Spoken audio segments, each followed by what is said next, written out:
아멘. 할렐루야. 반갑습니다. 오늘은 내려놓음이 없으면 얻는 것도 없습니다. 내려놓음이 없으면 얻는 것도 없습니다. 라는 제목으로 함께 말씀을 나누겠습니다. 오늘 두 군데의 본문 말씀을 봤는데 오늘 본문 말씀에 보면 두 사람이 등장합니다. 앞에 본 한 사람은 성경에도 한 사람이라 이렇게 이야기하고 있는데 이 두 사람의 이야기가 마태복음, 마가복음, 누가복음 이 공간복음에 다 기록되어 있습니다. 그래서 이 공간복음의 말씀을 종합해 보면 오늘 본문에 나오는 이 한 사람은 부자였습니다. 경제적으로 아주 풍요한 부자였습니다. 뿐만 아니라 누가복음에 보면 이 사람은 관원이었습니다. 세상적으로 출세해서 높은 관직을 가지고 있는 관원이었습니다. 그리고 나이로는 젊은 청년이었습니다. 거기다가 이 사람은 어렸을 때부터 율법을 잘 지키는 그런 사람이었습니다. 인간적으로 보기에 조금도 손색이 없고 아주 유능한 잘 나가는 한 사람이 있습니다. 또 한 사람은 오늘 바디메오입니다. 앞에 나온 이 사람은 그냥 한 사람, 이름도 없습니다. 근데 뒤에 나오는 이 사람은 디메오의 아들 바디메오다 이렇게 우리에게 소개하고 있고 그의 형편은 거지입니다. 앞에 나오는 사람은 부자여서 경제적으로 풍요했는데 이 바디메오는 하루하루 살아가기가 너무너무 힘들어서 다른 사람들의 도움을 요청할 수밖에 없는 거지였습니다. 거기다 신체적으로는 장애를 가지고 있어서 앞을 못 보는 맹인이었습니다. 그래서 사람들에게 비난과 질타를 많이 받는 그런 사람이 이 바디메오였습니다. 이 두 사람의 이야기의 결론이 오늘 읽은 말씀에 매일 뒷절에 나오고 있습니다.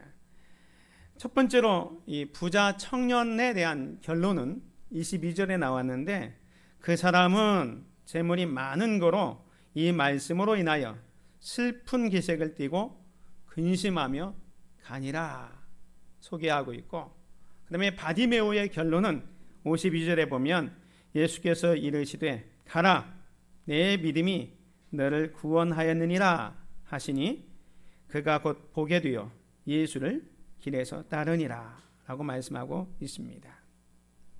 아주 상반된 두 사람의 이야기가 오늘 성경에 기록되어져 있습니다. 오늘 이 두 사람은 해결해야 할 문제가 있었습니다. 먼저 부자 청년의 문제가 뭐였습니까? 부자 청년은 오늘 본문에 보면 17절에 예수께서 길에 나가실새 한 사람이 달려와서 꿇어 앉아 묻자오되 선한 선생님이여 내가 무엇을 하여야 영생을 얻으리까? 부자였습니다. 그리고 높은 관직도 가지고 있고 아직도 나이가 젊은 아주 유능한 청년이었습니다. 세상적으로 조금도 부족함이 없는 것 같은 이 부자 청년에게 문제가 있었어요. 해결하고 싶은 문제가 있었어요. 그게 뭐냐면 내가 무엇을 하여야 영생을 얻으리까?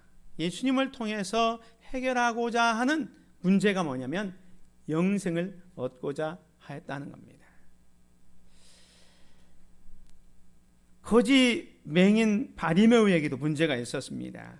이 사람은 앞에 나온 부자 청년과는 이루 말할 수 없는 부족한 것이 많이 있었죠. 그런데 한 가지 주님을 통해서 해결하고자 했던 문제는 뭐냐? 이거 51절에 보면 선생이여 보기를 원하나이다. 신체적으로 앞을 못 보는 장애를 갖고 있기 때문에 예수님을 통해서 눈을 뜨고자 하는 그러한 소망이 있었습니다.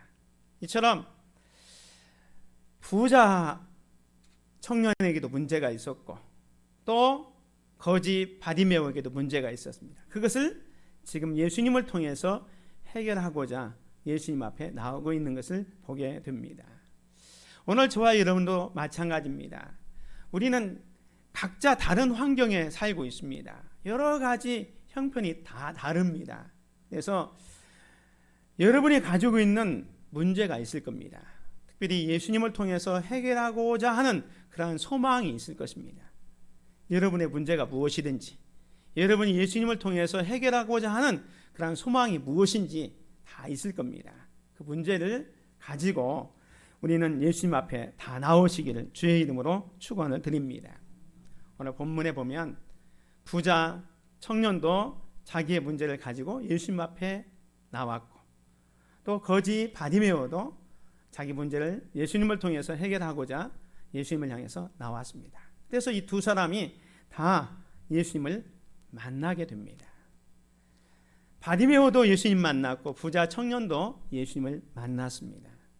오늘 먼저 부자 청년이 예수님을 만나는 장면을 보겠습니다. 오늘 마가복음 10장 17절에 보면 예수께서 길에 나가실새 한 사람이 달려와서 꿇어 앉아 붙잡으되, 이 부자 청년이 예수님을 찾아 나올 때 여기 보면 달려와서 그랬습니다. 달려왔다는 것은 예수님을 향해서 적극적인 태도죠. 자기 문제를 해결하고 싶은 어떤 성급함도 있었습니다. 그래서 그저 미적미적하게 나오는 게 아니라 예수님 앞에 달려오고 있습니다. 오늘 예배를 드리려고 주회전에 나온 여러분은 오늘 2부 예배에 갈까 3부 예배에 갈까 망설이다가 2부 예배에 오셨는데, 이 부자 청년은 조금도 망설임 없이 예수님을 향해서 달려왔어요. 어떻게 적극적이잖아요. 또 꿇어 앉아 그랬어요. 꿇어 앉았습니다. 부자 청년이 아까 관원이라고 했잖아요. 높은 관직을 갖고 있습니다. 사람들의 존경과 칭찬을 받는 사람입니다. 근데 예수님 앞에 와서 꿇어 앉았습니다. 이거는 겸손한 태도입니다. 사람들 앞에 어떻게 보면 한 번도 무릎을 꿇어본 적이 없었을지도 몰라요. 부자였죠. 관원이죠. 부족함이 없었기 때문에. 그런데 예수님 앞에 나와서는 꿇어 앉았습니다. 아주 겸손한 태도를 보이고 있습니다. 거기다가 이 부자 청년이 예수님께 요구한 게 뭡니까? 내가 무엇을 하여야 영생을 얻으리까? 이 부자 청년이 제가 돈을 더 많이 벌게 해주십시오. 더 높은 관직을 얻기를 원합니다. 세상에서 출세하기를 원합니다. 어떤 세상적이고 물질적인 것을 원하는 게 아니라 내가 어떻게 하면 영생을 얻을 수 있습니까? 물질적인 거, 세상적인 것이 아니라 영적인 것을 해결하고자 지금 예수님 앞에 왔잖아요. 이런 것을 보면 이 사람이 부자이고 관원이고 정말로 모든 것이 부족함이 없는데 예수님 앞에 올 때 아주 적극적으로 달려오고 또 꿇어 앉아서 세상적인 것도 아니고 물질적인 것도 아니고 영생을 얻기 위해서 왔습니다 하면서 영적인 것에 관심을 가지고 예수님을 찾아온 거 보면 얼마나 괜찮습니까? 아주 아름다운 모습이 이 부자 청년에게 있는 것을 보게 됩니다. 또 거지 바디메오도 예수님을 만나는 장면을 볼까요? 오늘 47절에 보면 나사렛 예수시란 말을 듣고 소리질러 이르되 다윗의 자손 예수여 나를 불쌍히 여기소서 하거늘 많은 사람이 꾸짖어 잠잠하라 하되 그가 더욱 크게 소리질러 이르되 다윗의 자손이여 나를 불쌍히 여기소서 하는지라. 이 거지 바디메오도 자기의 문제, 예수님을 통해서 눈을 뜨고자 하는 그런 열망이 있기 때문에 예수님을 찾아왔어요. 찾아와서 다윗의 자손이여 예수여 나를 불쌍히 여겨달라고 요청하면서 아주 적극적으로 다른 사람들이 꾸짖지만 더욱 크게 소리 지르면서 예수님의 도움을 요청하고 있는 것을 보게 됩니다. 부자 청년도 거지 바디메오도 똑같이 예수님을 찾아왔습니다. 그런데 결과는 아주 정반대의 결과가 나왔다는 겁니다. 부자 청년의 결과는 뭡니까? 그 사람은 재물이 많은 거로 이 말씀으로 인하여 슬픈 기색을 띠고 근심하며 가니라. 이 부자 청년은 영생의 문제를 가지고 예수님 찾아왔지만 예수님 만났지만 돌아갈 때는 자기 문제 해결받지도 못하고 슬픈 기색을 띠고 근심하며 가버렸습니다.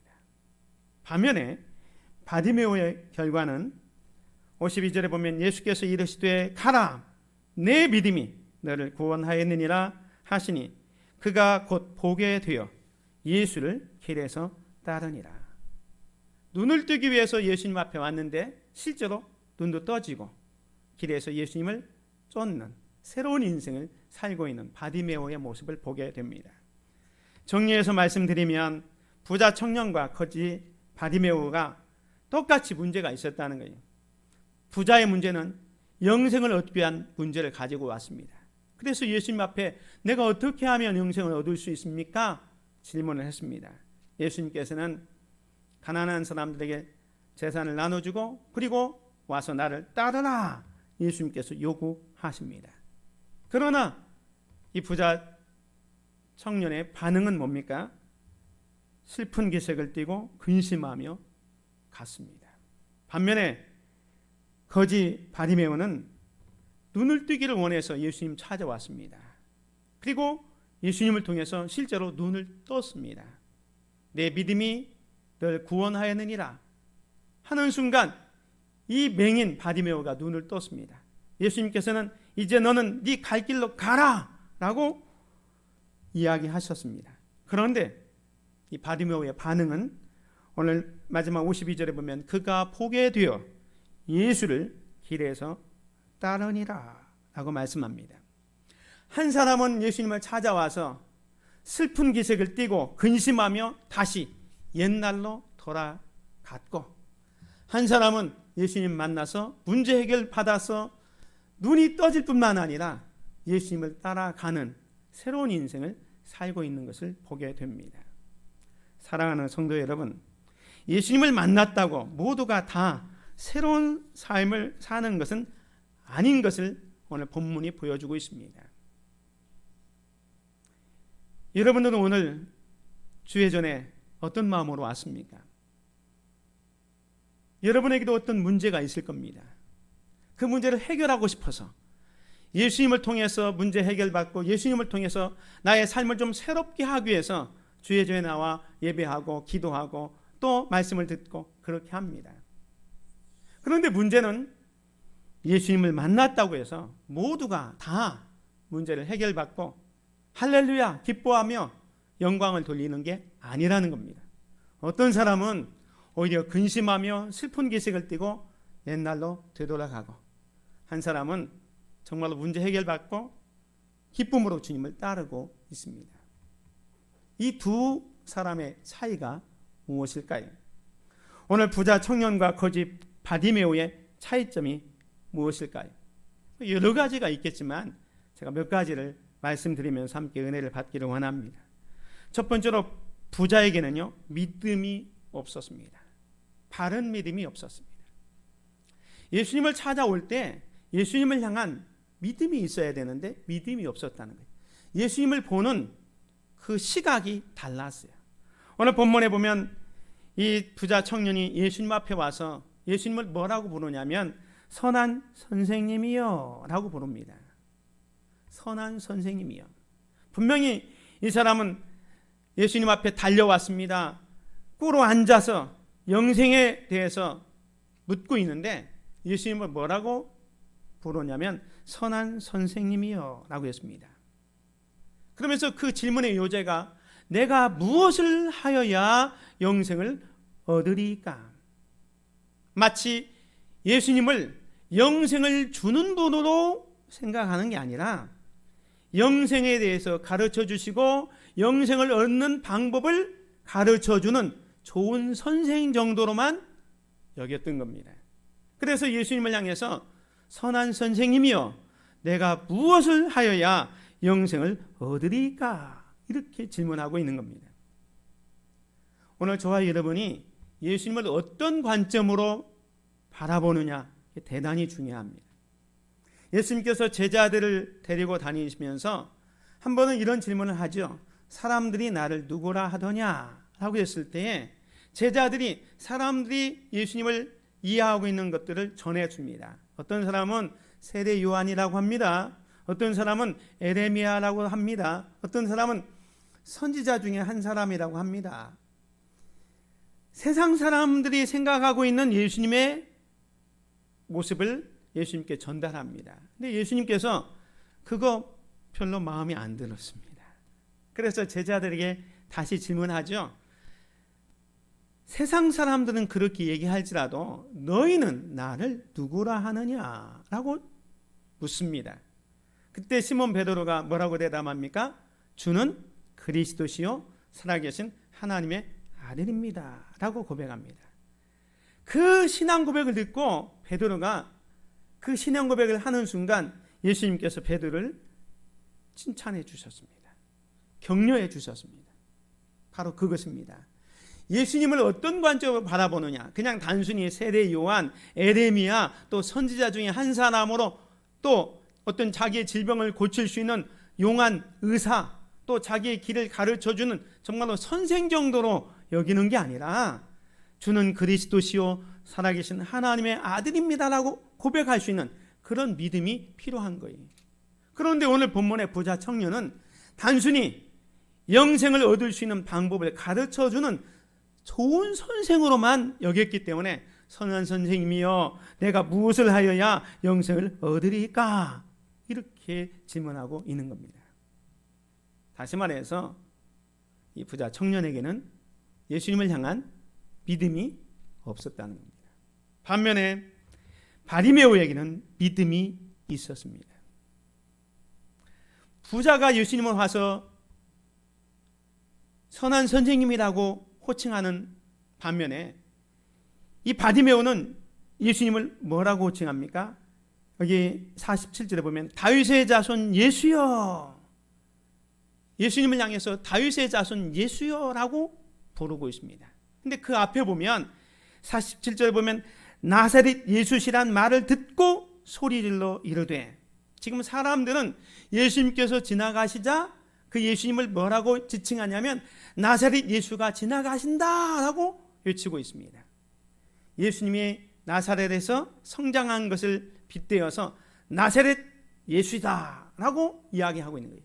나사렛은 우리 말하면 달동네, 아주 총구석, 정말로 별 볼 일 없는 동네였어요. 그래서 나다나엘도 나사렛 예수라는 말을 듣고 나사렛에서 무슨 선한 것이 날 수 있겠느냐 하면서 예수님에 대해서 아무런 기대를 하지 않았어요. 지금도 사람들은 예수님을 나사렛 예수라고 부르고 있습니다. 그런데 정작 바리메오는 나사렛 예수시란 말을 듣고 자기가 예수님을 향해서 부를 때는 나사렛 예수여라고 부르지 않고 뭐라고 불러요? 다윗의 자손 예수여라고 부르고 있다는 거예요. 이건 뭐냐면 이 바리메오가 예수님을 바라보는 관점이 자기의 문제를 진정으로 해결해 줄 메시아, 구주로 고백하고 있다는 거예요. 그래서 자기 믿음을 담아서 지금 예수님을 다윗의 자손 예수여라고 부르고 있다는 거예요. 사실 예수님도 이 바리메오가 믿음이 있다는 것을 52절에서 증명해 주었어요. 52절에 보면 예수께서 이르시되 가라 내 믿음이 너를 구원하였느니라 말씀합니다. 예수님께서 분명히 바리메오에게 내 믿음이 너를 구원하였다라고 말씀하고 있지 않습니까? 이 바리메오가 보여줬던 태도와 행동들, 이것들이 예수님 눈에 믿음으로 보였다는 거예요. 부자 청년에게는 예수님을 향한 믿음이 없었습니다. 반면에 이 소경 바리메오에게는 예수님을 향한 믿음이 있었다라는 겁니다. 이 두 차이가, 한 사람은 기뻐 뛰며 문제 해결받고 예수님을 따르는 새로운 인생을 살았고, 한 사람은 여전히 옛날로 돌아가면서 근심하고 슬픈 기색을 띠고 있는 겁니다. 두 번째로 이 두 사람의 차이는 뭡니까? 부자에게는 간절함이 없었습니다. 이 부자가 예수님을 찾아올 때의 문제가 뭐였습니까? 영생을 얻기 위해서 예수님을 찾아왔습니다. 내가 무엇을 하여야 영생을 얻을 수 있습니까? 예수님께 질문하죠. 그때 예수님께서 계명을 지켜라 라고 말씀하면서 5계명부터 10계명까지 6계명을 쭉 열거하면서 계명을 지켜야 된다라고 말씀합니다. 그랬더니 여기 20절에 보면 그가 여짜오되 선생님이여 이것은 내가 어려서부터 다 지켰나이다 라고 얘기합니다. 예수님께서 말씀합니다. 네가 율법을 다 지켰다면 아직 한 가지 부족한 거 있는데 집으로 가서 네 재산을 팔아서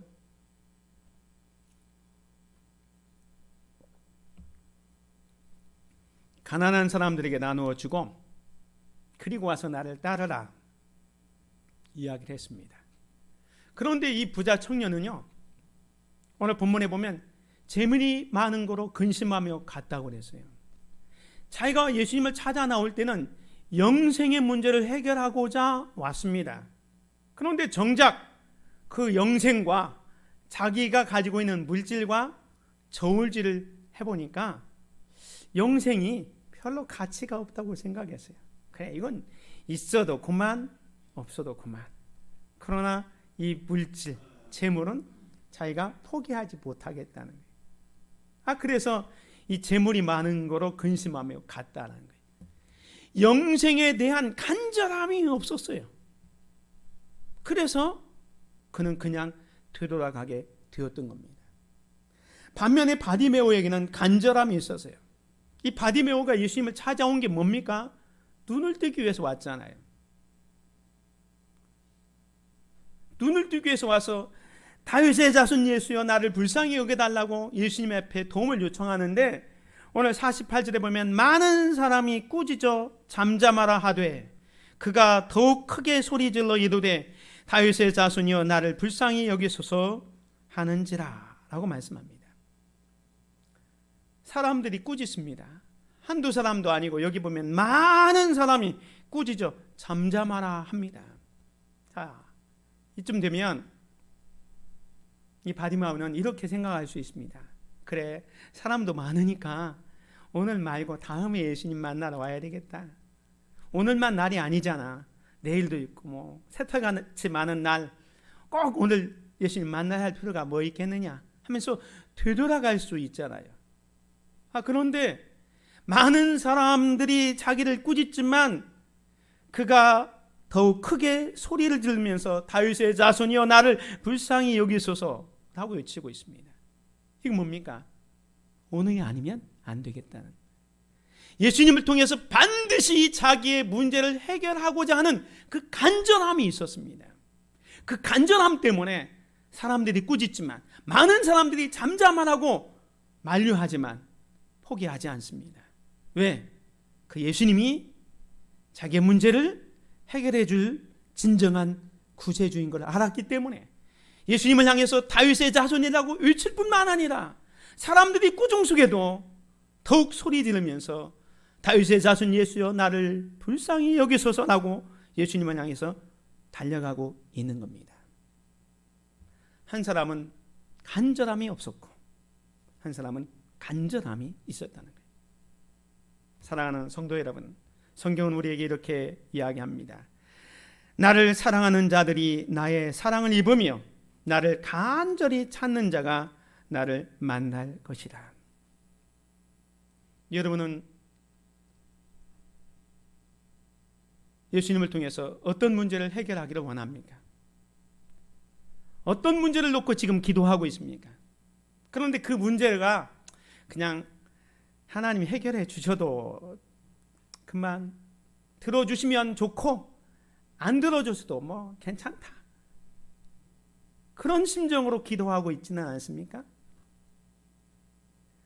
오늘 이 문제를 주님이 해결해 주지 않으면 절대로 안 됩니다 라는 그 간절함으로 매달리고 있습니까? 오늘 우리에게는 간절함이 필요합니다. 뿐만 아니라 부자에게는 내려놓음이 없었습니다. 이 부자가 처음에 올 때 예수님 앞에 왔을 때 영생의 문제를 해결하기 위해서 왔잖아요. 그런데 예수님께서 가난한 사람들에게 재물을 나눠주고 그리고 와서 나를 쫓으라 했을 때 이 부자는 영생과 재물을 저울질했어요. 그런데 영생은 아까 말씀드린 것처럼 있어도 그만 없어도 그만. 근데 재물은 포기하면 안 될 것 같았어요. 그래서 이 재물을 내려놓지 못하고 예수님을 떠납니다. 오늘 본문의 말씀을 다시 보면 21절에 보면 예수께서 그를 보시고 사랑하사 이르시되 네게 아직도 한 가지 부족한 것이 있으니 가서 네게 있는 것을 다 팔아 가난한 자들에게 주라. 그리하면 하늘에서 보화가 네게 있으리라. 그리고 와서 나를 따르라 하시니 그 사람은 재물이 많은 고로 이 말씀으로 인하여 슬픈 기색을 띠고 근심하며 가니라. 부자는 완벽했어요. 그런데 예수님 보시기에 딱 한 가지가 부족했습니다. 여러분, 물은 몇 도에서 끕니까? 100도에서 끕니다. 99도에서 끓지 않습니다. 하나가 부족하면 이건 끓지 않는 겁니다. 100도가 되어야 끓습니다. 99개를 다 충족시켜도 하나가 부족하면 완벽하지 못합니다. 이 부자 청년은 정말로 부족함이 없었어요. 다 완벽했어요. 어릴 때부터 율법을 잘 지킨 사람이었습니다. 괜찮은 사람이에요. 근데 예수님 보시기에 딱 한 가지가 부족했어요. 그래서 그것을 실천하라고 너 집으로 가서 네 재산을 팔아서 가난한 사람들에게 주고 나를 따르라 했는데 그 한 가지를 내려놓지 못해서 슬픈 기색을 띠고 근심하며 갑니다. 이 부자가 내려주지 못했던 게 뭡니까? 물질, 재물이에요. 그런데 오늘 본문의 말씀을 자세히 보면 자기가 물질을 다른 사람들이 가난한 사람들에게 주면 자기가 빈털털이 깡통이 된 걸로 생각했어요. 예수님은 그렇게 말씀하지 않았습니다. 가서 네게 있는 것을 다 팔아 가난한 자들에게 주라. 그리하면 하늘에서 보화가 네게 있으리라. 가난한 사람들을 위해서 주면 하늘에서 보화가 있을 것을 말씀합니다. 그런데 그 말은 귀담아 듣지 않고 그냥 가난한 사람들에게 나눠주라는 그 말만 듣고 야, 이 내 재물을 어떻게 모은 건데 이걸 가난한 사람들에게 나눠줘. 그 재물로 인해서 슬픈 기색을 띠고 근심하며 가고 있는 거예요. 그래서 예수님께서 이런 모습을 보면서 23절에 이렇게 말씀합니다. 예수께서 둘러보시고 제자들에게 이르시되 재물이 있는 자는 하나님의 나라에 들어가기가 심히 어렵도다 하시니 제자들이 그 말씀에 놀라는지라. 예수께서 다시 대답하여 이르시되 얘들아, 하나님의 나라에 들어가기가 얼마나 어려운지 낙타가 바늘귀로 나가는 것이 부자가 하나님의 나라에 들어가는 것보다 쉬우니라 하시니. 내려놓지 못한, 특별히 물질을 내려오지 못한 이 부자 청년을 빗대서 제자들에게 말씀을 하셨습니다. 내려놓아야 하나님 나라에 갈 수 있다. 영생을 취할 수 있다라고 말씀하고 있습니다. 그때 베드로가 이런 말씀을 합니다. 여자와 이르되 우리가 모든 것을 버리고 주를 따랐나이다. 이 베드로가 예수님을 따라왔잖아요. 고기 잡을 때 나를 따라오너라 할 때 그 누가복음에 보면 베드로가 그물과 배와 아버지를 버리고 예수님을 따라갑니다. 그것을 연상하면서 예수님, 우리는 3년 전에 예수님을 따를 때에 모든 것을 버리고 배도 그물도 다 버리고 주님을 따랐습니다. 이렇게 이야기합니다. 그러니 나에게 뭘가 돌아오겠습니까? 라고 묻고 있는 거예요. 그때 예수님께서 29절에 이렇게 말씀합니다. 예수께서 이르시되 내가 진실로 너에게 이르노니 나와 복음을 위하여 집이나 형제나 자매나 어머니나 아버지나 자식이나 전토를 벌인 자는 현세에 있어, 현세, 지금 이 세상에서 집과 형제와 자매와 어머니와 자식과 전토를 몇 배나? 100배나 받되 박해를 겸하여 받고 내세 하나님 나라에서 영생을 받지 못할 자가 없느니라. 내려놓으면 하나님께서 100배 채워주시고 또 원하는 영생까지도 얻는다는 거예요. 그런데 이 부자는 내려놓지 못하고 근심하면서 갔습니다. 반면에 바디메오는 내려놓음이 있었습니다. 소경 바디메오가 거지였기 때문에 내려놓을 게 뭐 있겠습니까? 그런데 예수님께서 너를 부르신다라는 그 이야기를 듣고 예수님을 향해서 달려갈 때 모든 것을 내려놓습니다. 50절에 보면 맹인이 겉옷을 내버리고 뛰어 일어나 예수께 나오거늘. 여기 본문에 보면 이 맹인이 겉옷을 내버리고 그랬어요. 그 앞에 보면 이 맹인이 거지였다고 분명히 말씀하고 있습니다. 우리는 옷이 많기 때문에 오늘 예배당에 올 때도 오늘 어떤 양복을 입을까, 어떤 옷을 입을까 여러 개 중에서 골라 입고 오잖아요. 마음에 드는 거 골라 입고 왔습니다. 근데 이 거지에게는 단벌 신상, 겉옷 한 벌밖에 없어요. 어떻게 보면 이 바디메오에 있어서는 전 재산입니다. 그래서 신명기에도 보면 가난한 사람들에게 전당 잡힐 때 이 겉옷을 전당 잡히면 저녁에 돌려주라고 했어요. 왜? 저녁에 날씨가 너무 추워가지고 얼어 죽을 수도 있기 때문에 해가 지기 전에 전당 잡힌 겉옷이 있다면 돌려주라고 했어요. 노숙자들에게 이 겉옷은 대단히 중요하고요. 자기 전 재산이기도 합니다.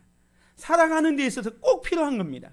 그런데 이 바디메오는 예수님께서 자기를 부른다는 이야기를 듣자 자기가 가장 소중하게 여기고 자기의 전 재산이라고 할 수 있는 겉옷을 과감히 벗어버립니다. 왜? 지금 예수님 앞에 왜 왔습니까? 눈을 뜨기 위해서 왔습니다. 눈을 뜨는 일이라면 이까짓 것 겉옷은 아무것도 아닌 거예요. 예수님이 내 문제를 해결해 줄 수만 있다면 이 냄새나고 더럽고 정말로 누더기인 이 겉옷은 별 볼 일 없는 거였어요. 그래서 그것을 과감히 내버리고 뛰어서 예수님께 나아가고 있는 거예요. 예수님께서는 이런 것들을 다 보시면서 가라! 내 믿음이 너를 구원하였느니라 말씀하고 있는 겁니다. 그때 그가 곧 보게 되어 예수를 길에서 따르니라 라고 말씀하고 있습니다. 사랑하는 성도 여러분, 오늘 제목이 내려놓음이 없으면 얻는 것도 없습니다. 이렇게 정했습니다. 오늘 우리가 예수님을 만나서 문제 해결받고 새로운 인생을 살아가는데 믿음도 필요합니다. 간절함도 필요합니다. 또 내려놓음도 필요합니다. 근데 오늘 저와 여러분들은 예수님을 나의 주 나의 하나님으로 믿는 믿음은 있습니다. 아멘? 믿음이 있습니다. 그리고 이 코로나19 이런 상황 속에서 마스크 쓰면서 하나님 앞에 나와서 예배하는 간절함도 있는 거예요. 그래서 이 시간 나와서 이렇게 예배를 합니다. 불편하지만 마스크 쓰고 떨어져 앉으면서 예배를 드리고 있습니다. 믿음도 있고 또 하나님의 은혜를 사모하는 간절함도 있습니다. 그런데 부자에게도 또 이 바디메오에게도 정말로 필요한 게 뭐냐? 내려놓음이라는 거예요. 오늘 우리는 내려놓음을 통해서 정말로 내 문제도 해결받고 또 새로운 인생을 살아가는 귀한 성도들 되시기를 주의 이름으로 축원을 드립니다. 예전에 많이 읽어드렸던 이용규 선교사의 내려놓음이라는 책 잘 아시죠? 이분이 서울대학교에서 동양학 그걸 전공해서 미국에 건너가서 하버드에서 박사학위까지 받았습니다. 우리나라의 초고 학부인 서울대학 나오고 또 미국의 하버드 전공해서 하버드에서 박사학위를 받았습니다. 그래서 앞으로의 그 삶이 정말로 탄탄대로를 걸을 수 있는 그런 분이었습니다. 그런데 이분이 자기가 가지고 있는 모든 기득권 다 내려놓습니다. 그리고 몽골로 선교사를 떠나죠. 사람들은 다 이해가 되지 않았습니다. 그 좋은 학벌, 그 좋은 배경을 다 내려놓고 선교사로 헌신하면서 몽골로 가는 그런 모습을 보면서 이해가 되지 않았어요. 자기의 그 선교 사역을 기록한 것이 바로 이 내려놓음입니다. 거기서 이용규 선교사는 7가지를 내려놓았다고 얘기합니다. 첫 번째로 하나님의 때를 기다리며 미래의 계획을 내려놓았다. 자기의 미래의 계획까지 다 내려놓습니다. 두 번째는 텅 빈 물질 창고까지 하나님께 내려놓습니다. 생명과 안전에 대한 염려마저 내려놓습니다. 결과를 예상하는 경험과 지식을 내려놓습니다. 죄와 판단의 짐을 내려놓습니다. 명예와 인정받기의 요구를 내려놓습니다. 마지막 7번째는 사역의 열매를 내려놓습니다. 자기가 가지고 있는 것 다 내려놓고 하나님의 귀한 사역을 감당하고 있는 겁니다. 사랑하는 성도 여러분, 오늘 부자 청년과 거지 바디메오의 차이점을 보면 밑에 붉은 글씨로 쓴 것처럼 부자 청년은 슬픈 기색을 띠고 근심하며 갑니다. 반면에 바디메오는 그가 보게 되어 예수를 길에서 따르고 있습니다. 아까 말씀드린 것처럼 오늘 저와 여러분들에게 필요한 건 뭡니까? 믿음이 있습니다. 그리고 간절함도 있습니다. 중요한 것은 내려놓음입니다. 오늘 저와 여러분들은 새로운 삶을 위해서 무엇을 내려놓겠습니까? 사람에 따라서 어떤 사람은 이 부자 청년처럼 물질을 내려놓아야 할 사람도 있습니다. 어떤 분은 자존심을 내려놓아야 할 사람도 있습니다. 어떤 사람은 명예를 내려놓을 사람도 있습니다. 또 우리 학생들은 자기 핸드폰도 내려놓아야 될 사람도 있습니다. 각자 여러분이 가장 소중하게 여기는 딱 한 가지, 그걸 내려놓지 못하기 때문에 신앙생활 10년 20년 했기 때문에 했는데도 불구하고 여전히 냉랭하게 살아갈 수도 있습니다. 주님은 오늘 우리에게도 네게 한 가지 부족한데 그 한 가지 내려놓고 나를 따르라 말씀하고 있습니다. 그 한 가지가 무엇입니까? 그 한 가지를 내려놓고 주님을 따라가는, 그래서 정말로 주님께서 주시는 놀라운 은혜와 축복을 통해서 문제 해결도 받고 또 하나님께서 주시는 영원한 축복을 누리며 살아가는 귀한 성도들 되시기를 주님의 이름으로 축원을 드립니다. 아버지 하나님 감사합니다. 오늘도 주의 전에 저희들을 불러주시고 우리가 주님을 만난다고 해서 모든 것이 다 해결되는 것이 아니라 주님은 우리에게 한 가지 부족한 거 있는데 그것마저 내려놓고 나를 따르라 말씀하고 있습니다. 우리가 아직 내려놓지 못한 것이 무엇입니까? 우리 가운데는 물질을 내려놓지 못한 사람도 있고 자존심을 내려놓지 못한 사람도 있고 나쁜 습관을 내려놓지 못한 사람도 있고 또 명예욕도 내려놓지 못한 사람도 있습니다. 우리에게 내려놓지 못한 것 무엇이든지 간에 그거 내려놓고 주님 앞에 달려갈 수 있도록 은혜를 베풀어 주옵소서. 그래서 문제 해결 받을 뿐만 아니라 영생의 축복, 영원한 하나님의 은혜와 축복을 누리며 살아갈 수 있도록 은혜 내려 주옵소서. 예수 그리스도의 이름으로 기도드립니다. 아멘.